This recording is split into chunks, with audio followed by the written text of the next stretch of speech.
it nice and easy. So,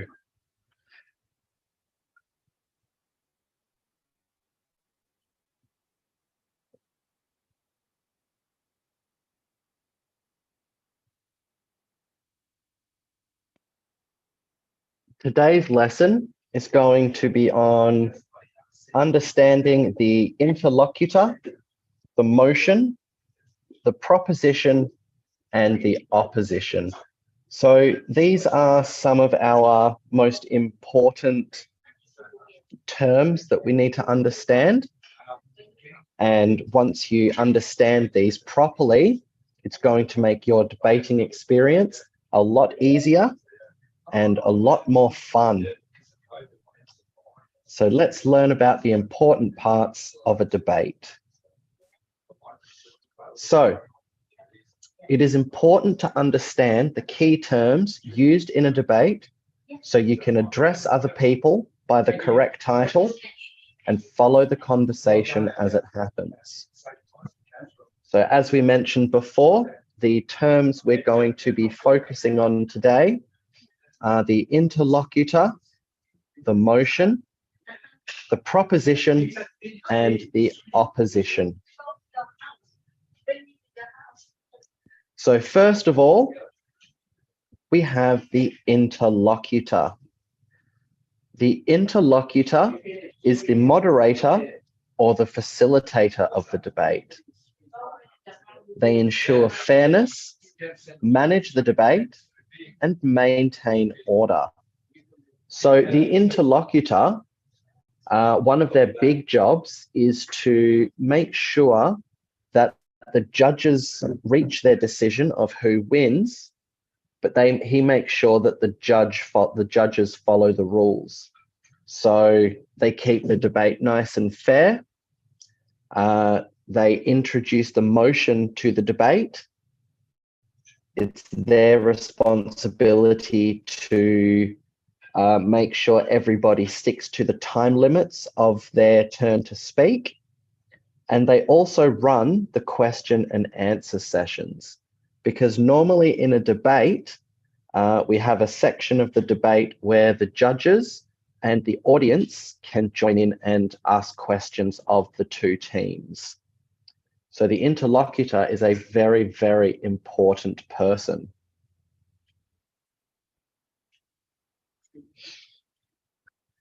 Next up, we have the motion. Now, the motion is the topic or the proposition that is being debated. The motion is important because it sets the framework for the debate and it guides arguments. Now, what that means is that the framework, I should say, the framework is basically the structure of the debate. So it lets people know what we're talking about and how we're going to talk about it. So to understand the motion a little bit better, let's look at some examples.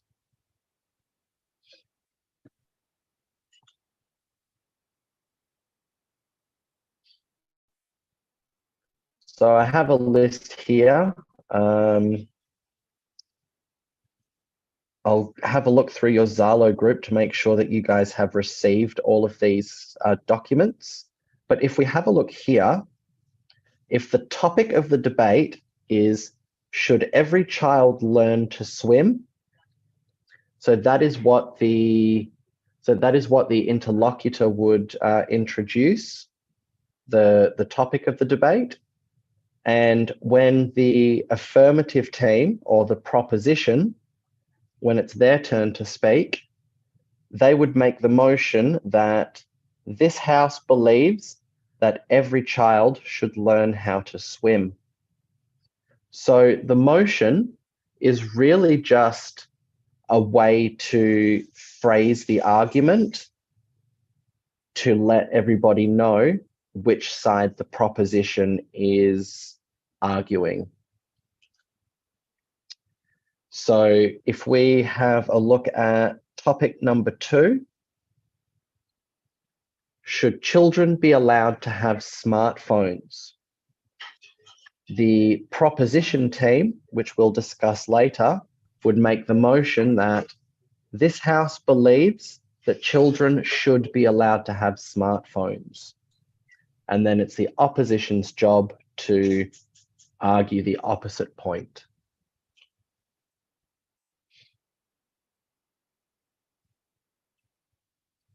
So to sum it up, the motion is just the statement that lets everybody know which side of the argument each team is arguing for. Now I just come back to you guys for a second. Does everybody understand what we've spoken about so far? Does anybody have any questions? Anything you would like me to re-explain or anything? No. Oh. Terrific. Fantastic. Let's keep on with it then.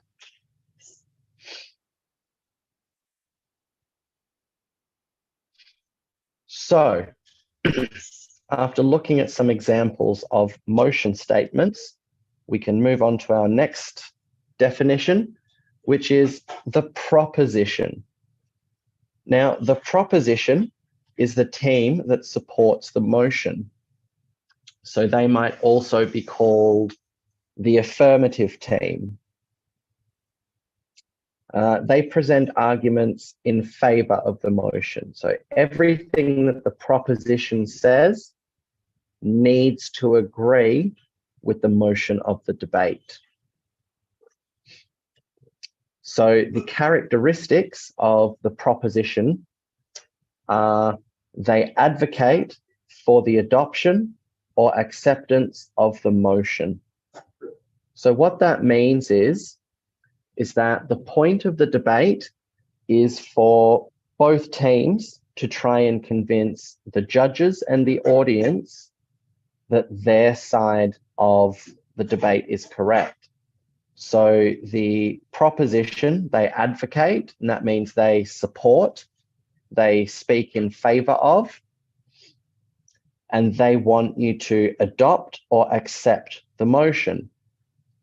Now that just means that they want you to adopt the motion means they want you to, I lost my train of thought for a moment there. So the adoption of the motion is they want you to take that belief on and they want you to believe that. And acceptance of the motion is just another way of saying that they want you to believe the motion is true. Now, on the other side of the debate, we have the opposition. The opposition is the team that opposes the motion. So they present arguments against it. So while everything that the propositions say has to make you agree with the motion of debate, everything that the opposition team says needs to convince you to reject the motion. So they want you to think that the motion is not correct. So the characteristics of the opposition are that they challenge the adoption or acceptance of the motion. So they want you to think that it's wrong and for you to believe what they say.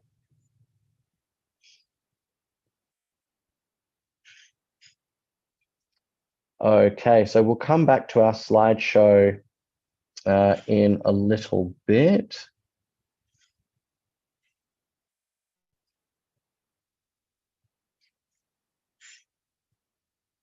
So we have spoken about those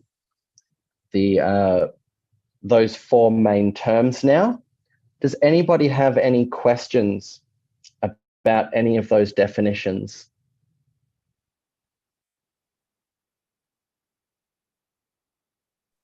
No. Great. No. Fantastic. Okay.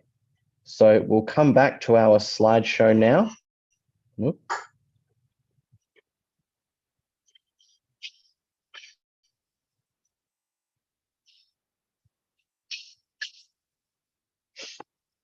So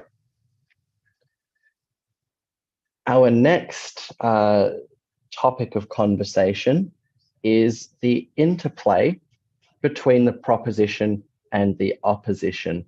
So how do they interact? So the dynamics of the debate is that we have the two teams, the proposition and the opposition, and they have a clash of ideas. So each team is presenting ideas that go against the other team. So we've got a clash of ideas, arguments, and perspectives. So the ideas are the topic of each argument, the arguments themselves, which make up the speech that each debater presents, and we've got the perspectives, which basically means the point of view of each of the speakers. So because we all think differently, we've all got different brains, even though you're on the same team as somebody else, the both of you might think about the issue in a different way, and therefore you can both come up with very different ideas that are still on the same side of the debate. So that can make for some very interesting conversation. We need to make sure of the importance of balanced and well-constructed arguments from both sides. Excuse me. So the balanced part of that sentence just means that each team needs to get an equal amount of time to speak. We can't have one team speaking more than the other, because we need to use the time we've been given to make our arguments as convincing as possible. And if you need more time, then that really just means that you need to work on your arguments a bit more. And the arguments need to be well constructed. So that just means well thought out, well prepared, and well spoken. And the goal of the debate, or the goal of each team during the debate, is persuading the audience and influencing their stance on the motion. So we're looking to make the audience agree with us and think the same way about the motion that we do. And we want to influence them to decide to agree with us.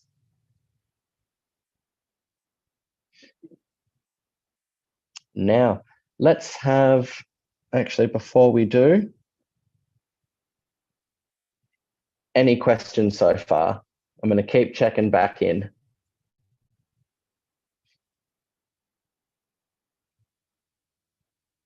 Terrific.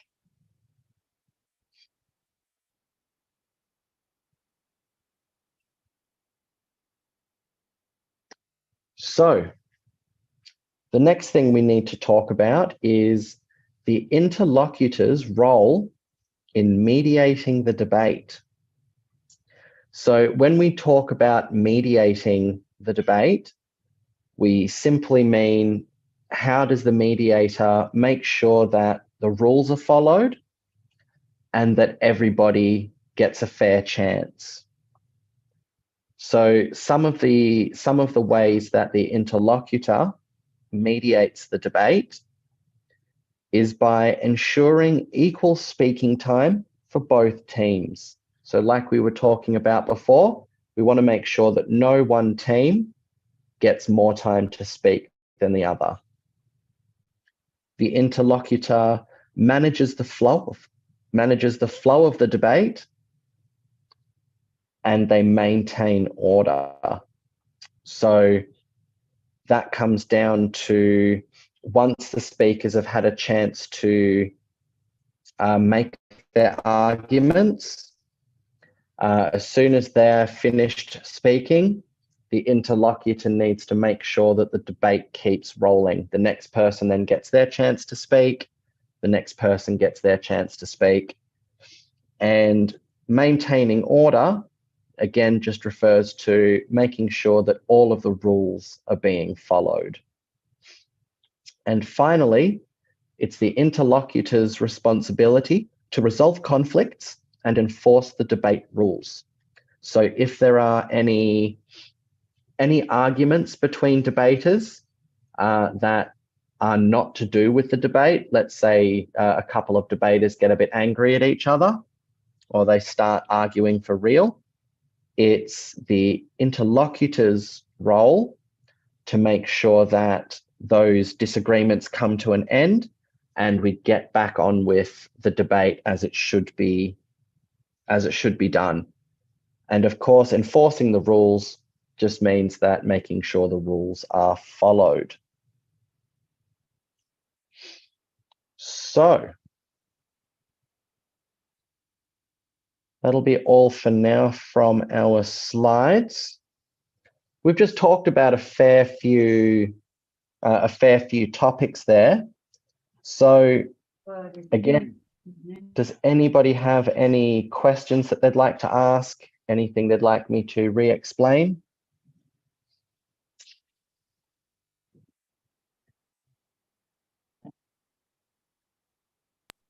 No. Terrific. No. Good. No. Good. Okay, so what we're going to do now is we're going to go back to the list of motions and debate topics, and we're going to have a look at what side of the argument might make which types of arguments. So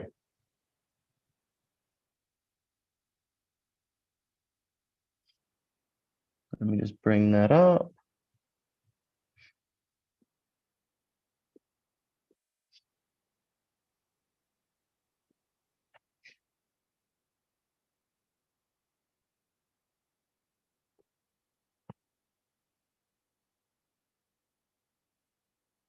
Okay, so let's pick topic number 3. Should students be required to regularly visit museums? So the motion of this debate would be, this House believes that students should be required to regularly visit museums. So I'm going to create a whiteboard for that, and we're going to have a think of some arguments for that debate.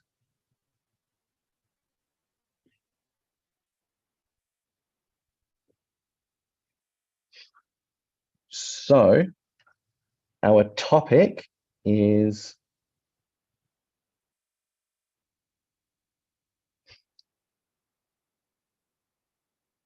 should students be required to regularly visit museums?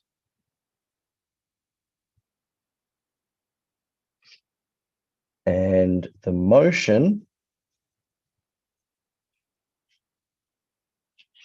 is, this House believes that students should be required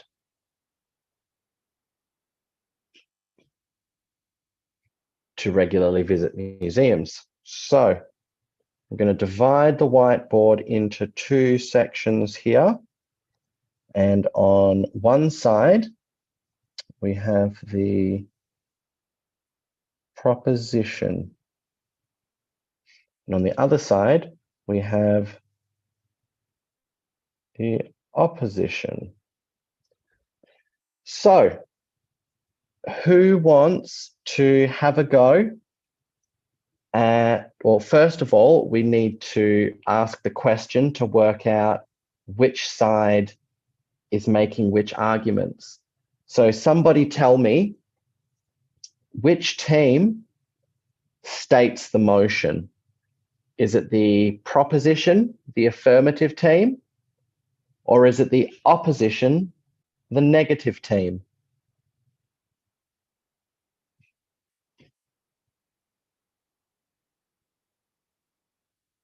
Tony, yes. The affirmative team. Very good. So I'm going to put a star next to the motion and a star next to proposition. Good. So this now helps us figure out what sorts of arguments each team should be making. So let's have a think now. What could be some possible arguments for students to regularly visit museums?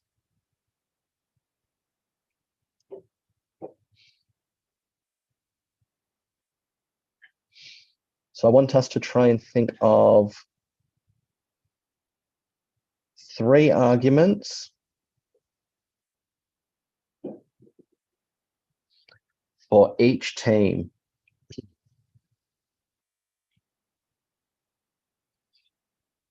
So what are some possible reasons or arguments in favor of regularly visiting a museum?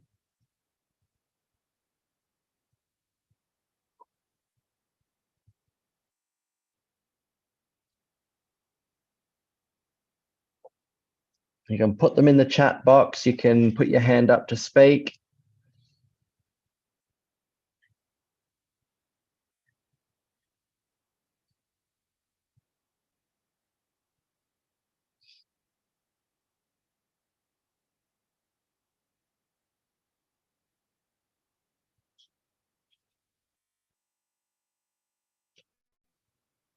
So first of all, I'll come up with the first argument.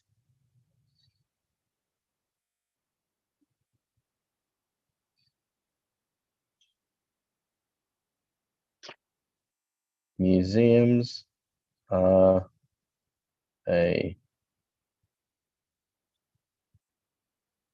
great place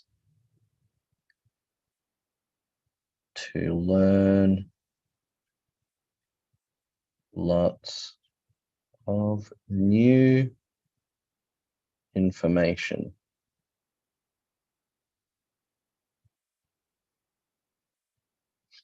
So, museums are a great place to learn lots of new information. What are some other possible arguments that we could make?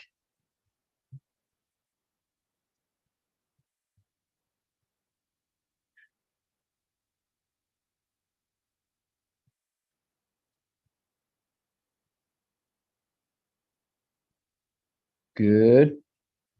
So team 1 is the proposition, good. But what are some of the arguments that we could make in favor of going to museums as part of a school trip?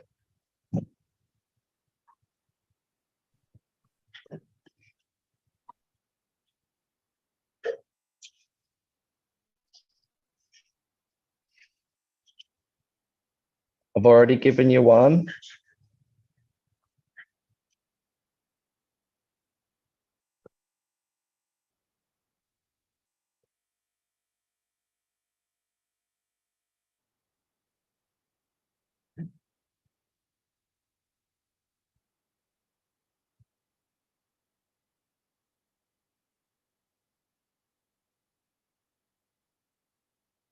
I have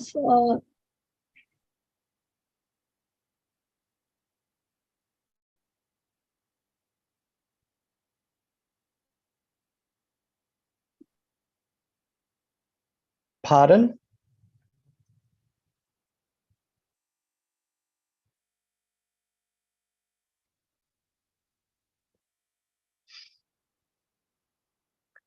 Good. So we can learn about history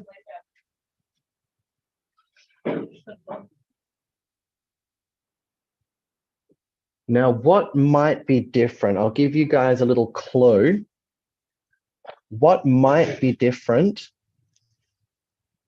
Excuse me. What might be different about learning something at a museum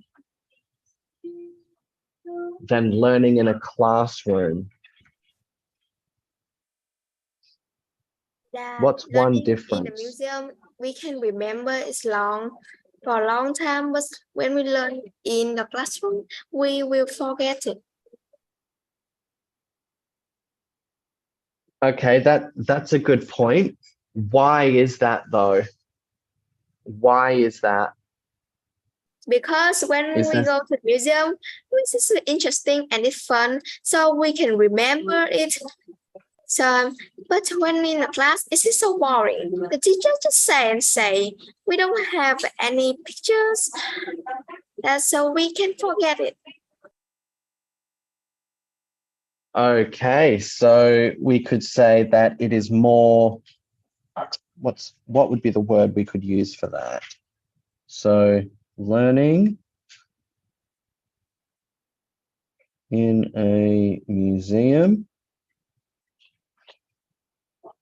is more immersive, let's say.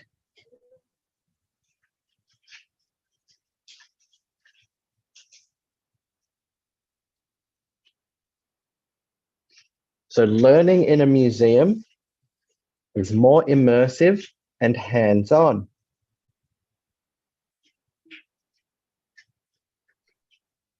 So what that means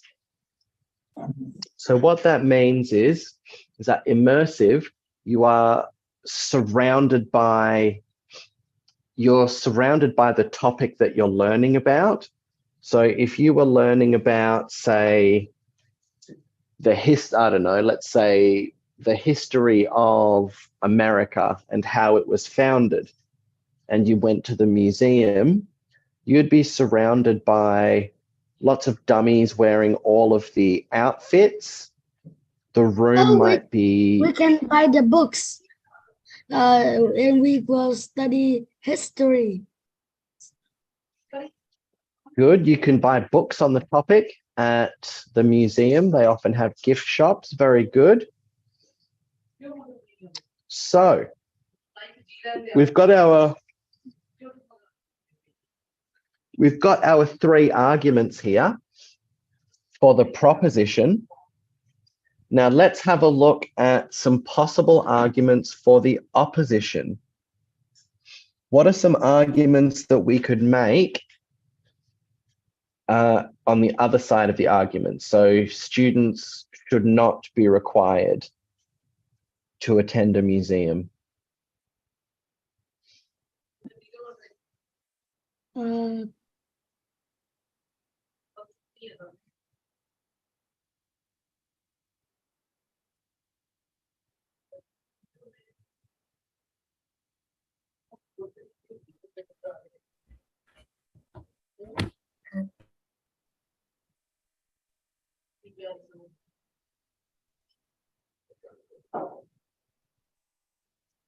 So I'll come up with the first one. Parents don't have time to bring children to the museum. But the topic that we're talking about is students should be required to visit museums through the school. So all of that would be arranged by the school. It would be the school's responsibility to get the students to the museum and to get them back to the school. So I would say the first argument, because remember we're talking about students, so we're talking about school. So I would say the cost, it might be too expensive. Very good.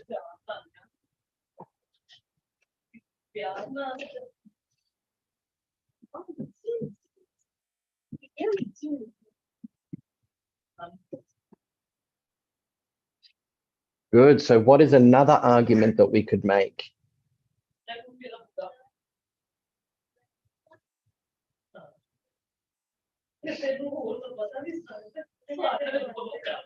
Correct. Parents would need to pay more money.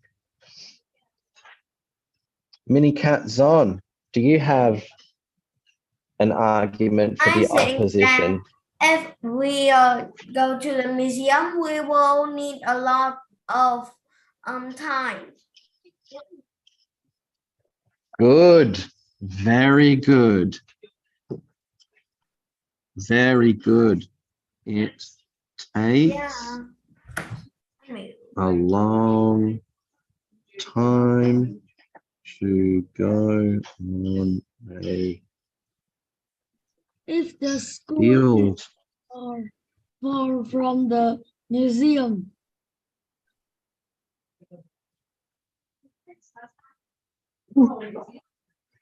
So that would be counted into the second argument, because if the school is far away from the museum, it would take a long time to go to the museum. So that's covered by the second argument, but good try. Who can think of a third possible argument?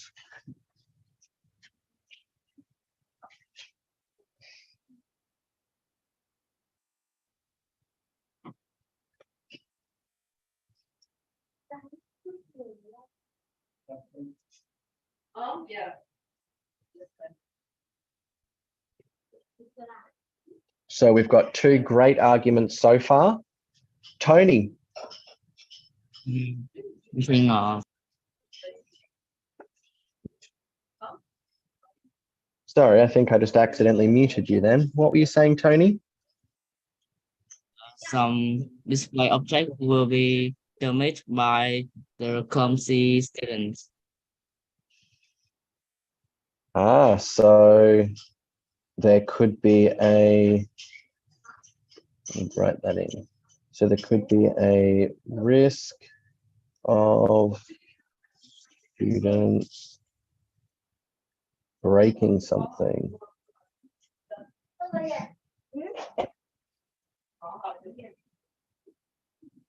So to make that argument, we would have to,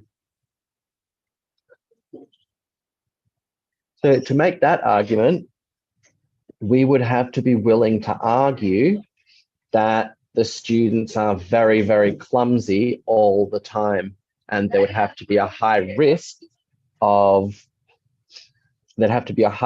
us actually breaking something if we were to go to the museum. So is that your experience of the students you go to school with, that they're all very clumsy and they break a lot of things? if we break a lot of things, we will have to pay a lot of money.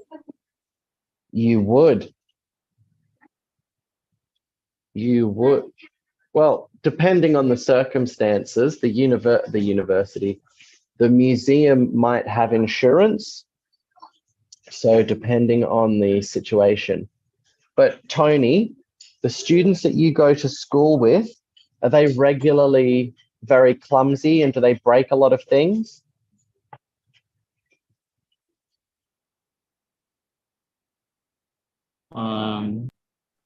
Not really.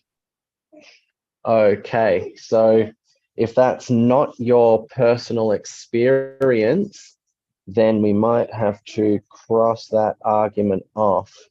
Because if there's not a high risk of it happening, it's not really an argument that we could make. So, could anyone think of another argument for the opposition for this debate?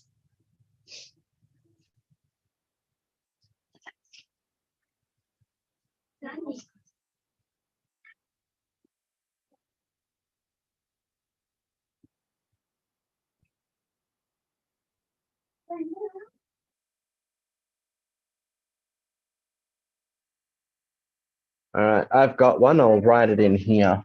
So,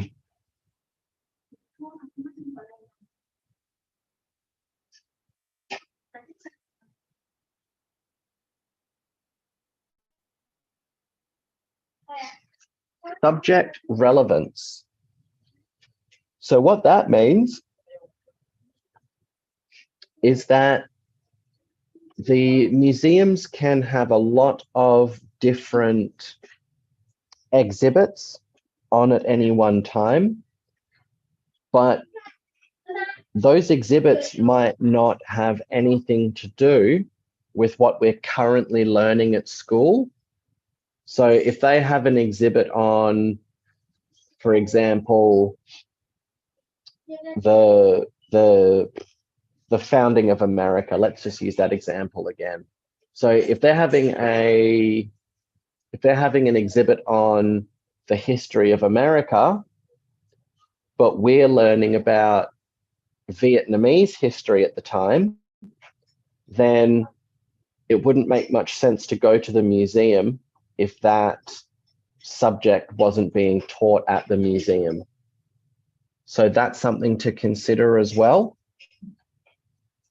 But very well done, everybody. We came up with some fantastic examples of arguments, and it shows me that you all really do understand about the two sides of the debate and how the motion affects the arguments that each team would make. So very well done, guys. That was fantastic.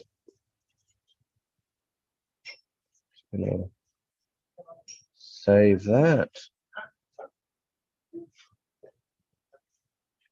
So well done, everybody. It was good to see you all having a think, coming up with some ideas.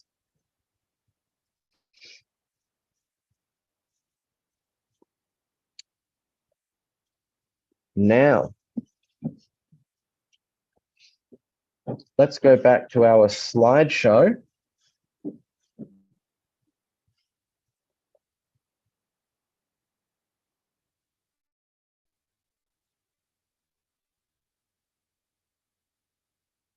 And let's recap.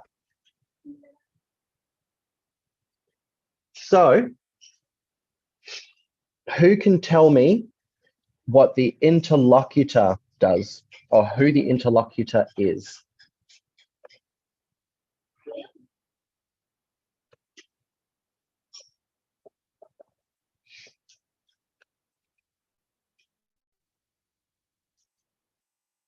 Yes, Tony. I remember interlocutor is the person who moderates the debate. Very good. Can you tell me a little bit more, like what does the interlocutor make sure happens during the debate? The interlocutor makes sure the debate is fair. Very good. The interlocutor makes sure that the debate is fair and that all the rules are followed. Well done. So, our next word, somebody else, please. Who can tell me what the motion is?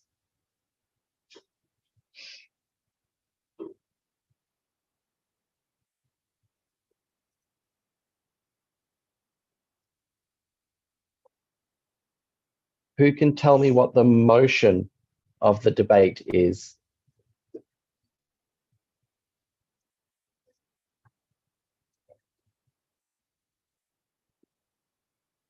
Yes, Lily.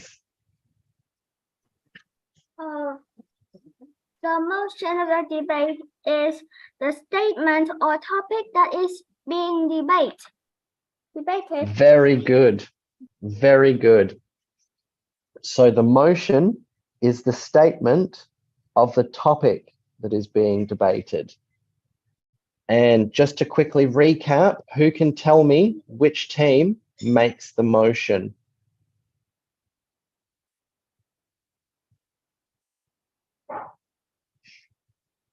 Which team makes the motion?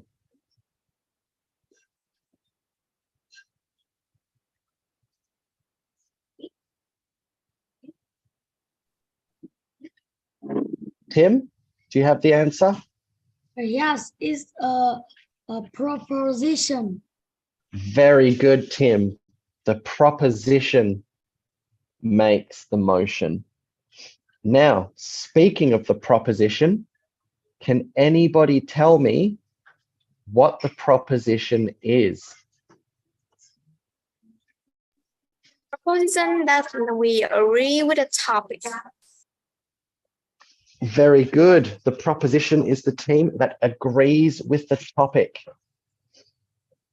And finally, what is the opposition? Let's have somebody else answer this question. Somebody that hasn't answered yet today.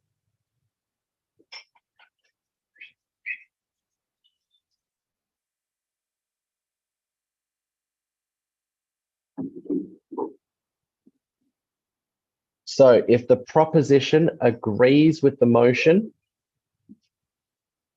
what is the opposition? I see Lily's got the answer, but she's already answered a few questions today. I want to give somebody else the chance to answer a question. Elsa, do you know what the opposition is?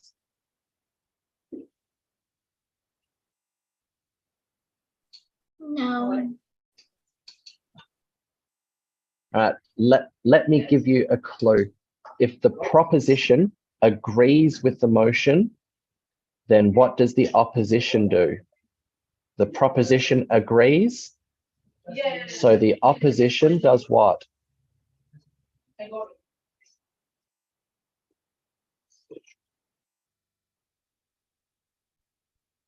What's the opposite of agree?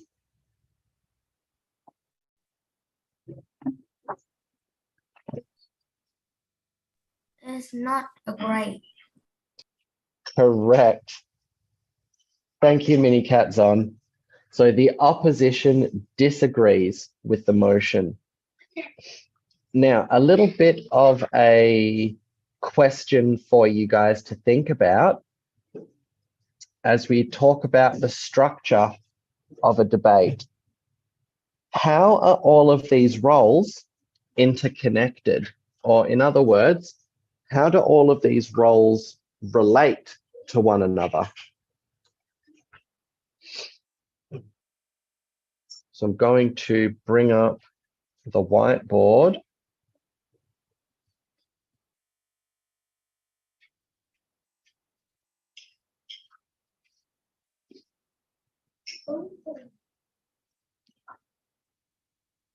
So we have the interlocutor,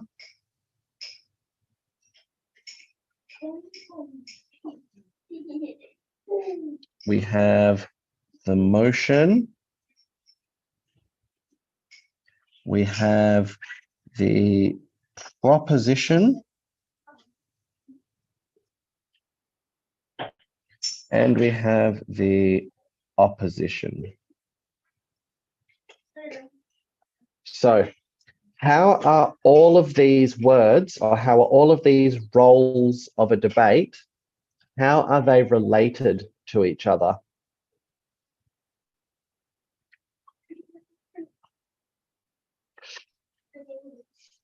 So I'll give you the first one. The proposition and the opposition are related to each other because they compete with each other. So we've got our first relationship there. The proposition and the opposition compete with each other. Now, what are they competing about? Who can answer that question? What are the proposition and the opposition competing about?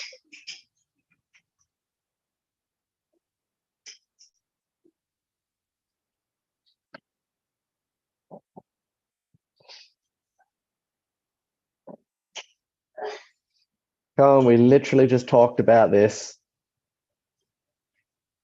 What are the proposition and the opposition competing about? Put it in the chat box or jump on the microphone and give me the answer, but somebody give me the answer. We talked about this about 5 minutes ago.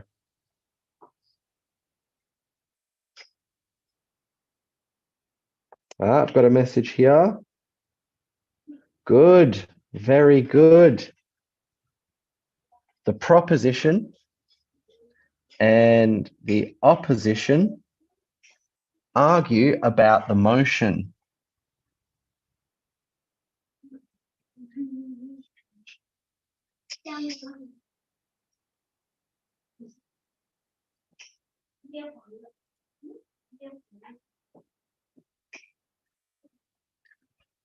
And now, what about the interlocutor?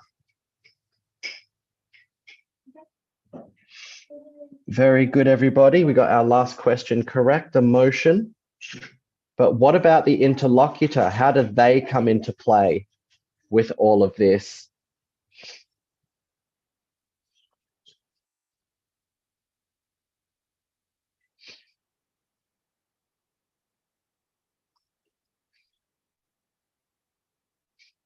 So this answer might be the trickiest one because there are two different answers. The interlocutor does something with the motion and it does something with both of the teams.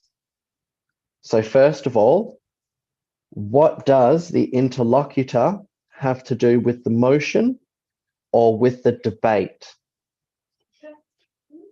What does the interlocutor have to do with the debate?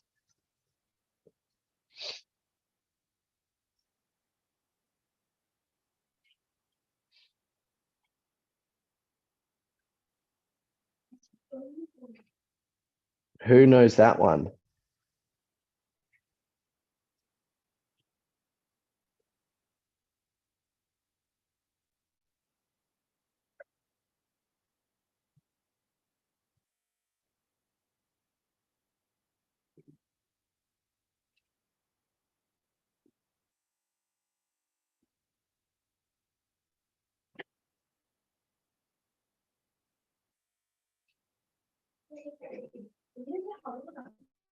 The interlocutor keeps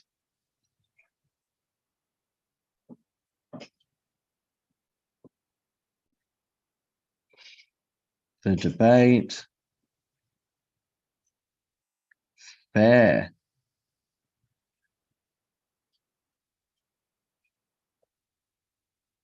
So the interlocutor keeps the debate fair. And finally, how does the interlocutor keep the debate fair?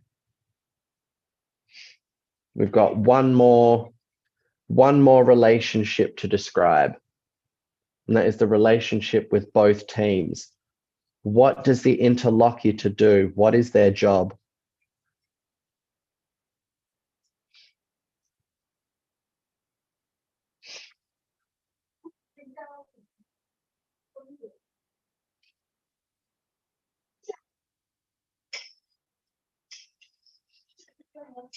Come on, I've already answered 2 of these questions for you.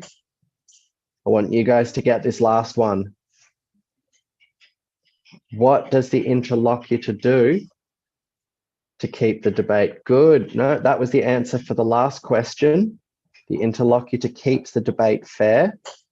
But now we're asking, how does the interlocutor keep the debate fair?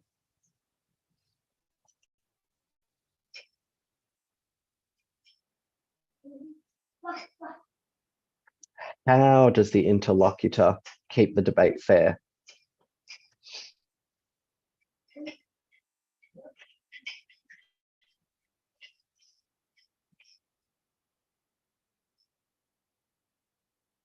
Come on, somebody toss me out a few answers, please. I know one of you knows this. In fact, I think most of you know this, if not all of you. So someone give me an answer. How does the interlocutor keep the debate fair?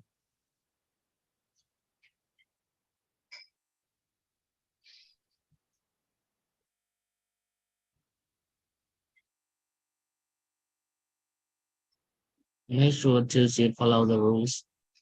Perfect. Well done.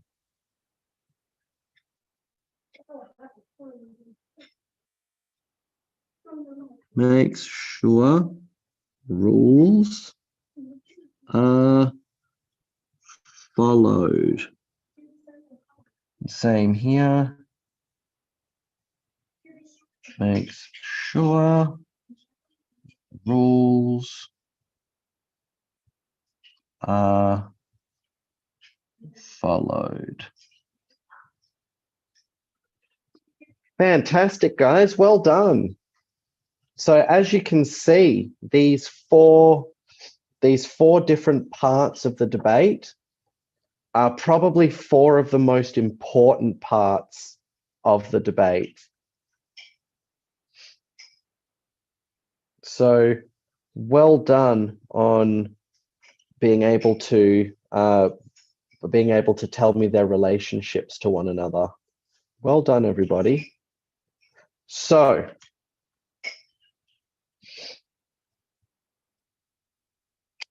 the next thing I would like to talk to you about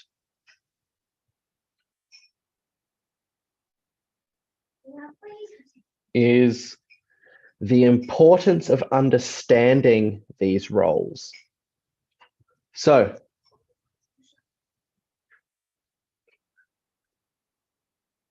it's important to understand what each of these terms, what part each of them play in a debate, because effective participation in a debate requires knowledge of these terms. Because if you know exactly what the motion is, you know what the topic that you are debating is. And that's probably the most important thing, to understand what you're debating about. If you understand what each of the team names mean, you understand which side of the argument that you are on based on which team you are on. And finally, if you understand who the interlocutor is and what they do, then you are able to you're able to debate much more effectively, because if you don't understand a rule, you know to ask the interlocutor to explain the rule to you. If you want to challenge part of an argument of the other team, or if you need any clarification, or if there's a dispute that you need resolving, you know to ask the interlocutor for help with that. So if you understand what all of these terms mean, it's going to make your debating experience 100 times more fun and 100 times Teacher, more I have easy. a question. So, yes, absolutely. Give me 2 seconds. I'm back. What's your question? Is debating important? So it can be, yes. So debating itself is not the be all and end all. However, it can teach you a lot of very valuable skills. So the critical thinking skills that you learn, for example, or how to think about a problem to find a solution, that can be a very handy skill for you to have throughout your whole life. So by participating in debate, you learn lots and lots and lots of very valuable skills. So what debating can give you is very important, is my answer. So, Good question, Lily. teacher, it's debating like in Ukraine and Russia warrior like Ukraine and Russia war. They're debating each other about Ukraine. Well, the war has gone a little bit further than a debate right now.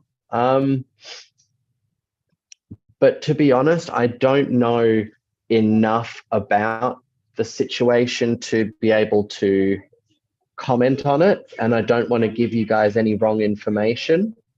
But I would say that that situation has gone far beyond a debate right now, because I think they're actively at war with each other. But those were some good questions, Lily. Thank you. Yes. Now, the next question we need to ask are, what are the next steps to take?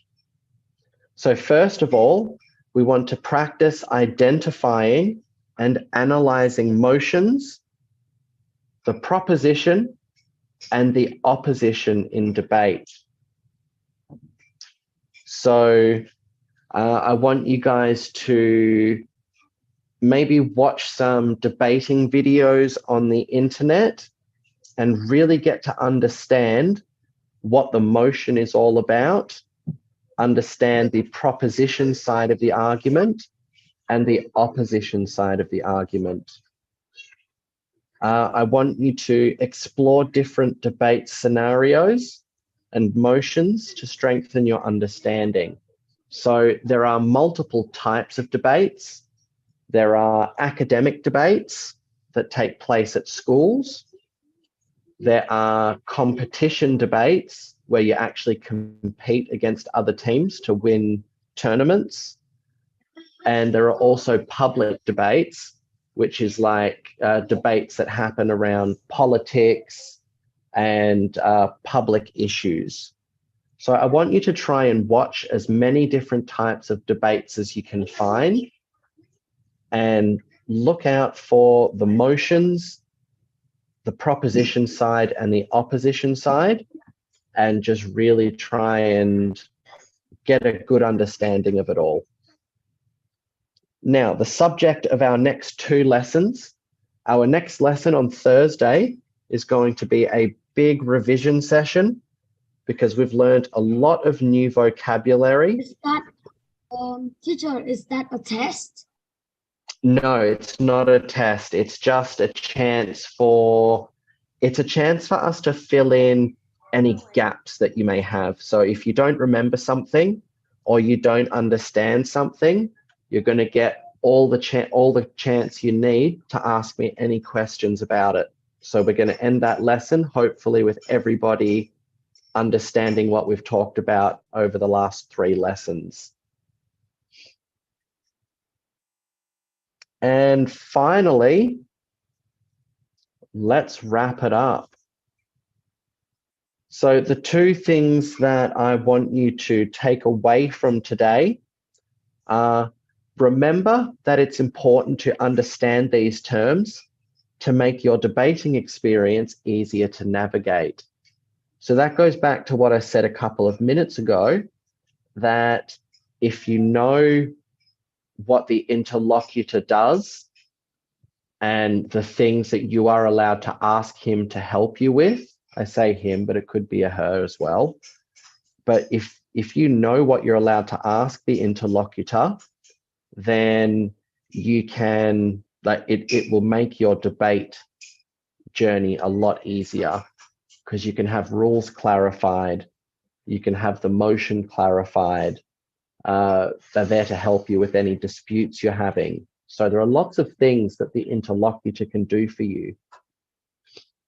And of course, understand the motion and understand the proposition and opposition teams. So by understanding all of these terms, it's going to make your debating 100 times easier. So really study those. I'm going to check to see if you guys need any handouts in the Zalo group. And finally, I want you guys to watch some debating videos on the internet and further develop your understanding of all of these terms. Yes. So, we talked about a lot of stuff today, guys, so you did fantastic. So, Ben's class, I thank you very much for your attention today.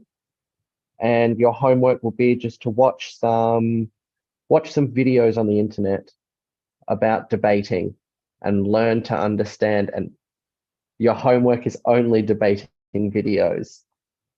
Make sure you understand your those roles. So that, Teacher, do we have to write some debate in the paper and send it to you? yes, so the homework that you had over the last couple of lessons is, yeah, so I think after our last lesson, I wanted you to write a few sentences about each of your arguments just to expand them slightly. So get that done as well. Make sure that's done before next lesson. And watch some debating videos to understand those key terms that we talked about today. So well done, everybody. That's the end of class. I'll see you all on Thursday. Okay. Goodbye. Goodbye, Bye, teacher. teacher. Goodbye, Bye, teacher. teacher. Goodbye, everybody. Bye, teachers. Great job tonight.